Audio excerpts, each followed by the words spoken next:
Hei tā ngaitahu, I moe a papatuanuku I a takaroa, ka puta mai a rāua kaweriki. I kaue ake e takaroa te ewe o tāna whakapākanga kia nehua ki te wāhi tika.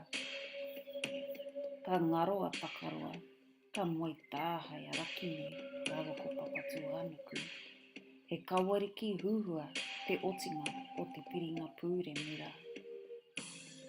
I te aurakitanga mai o takaroa, ka wheke, ka whakatū pehupehu ia, ka tautū a rakinui I tana ito, ka taumaha haere ia. Nā waira ka waihape atu a takaroa ki te moana, ka wātea ai a rakinui, kia hoki ki tana ipo, kia papatuanuku. Hoi anō nā ngā tautūnga o rakinui, I whānau hauā haere mai ngā uri o rakinui. I ui atu a rakinui ki tana tama, kia tāne, kia hāpai mia ia ki runga ake I a rātou, I ana kaweriki.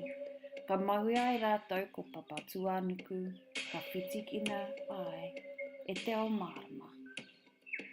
Ka whakakākuhitia e tāne a papatuanuku ki ngā rākau, ki ngā rarauwhea no hoki. A rakinui ki ngā raukura whero.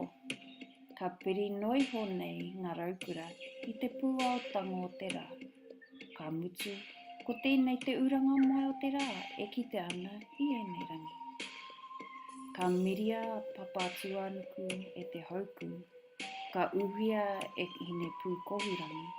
Ka kia atu rā he tohu aroha o rakinui ki tana makau, kia papatuanuku. Created using Powtoon.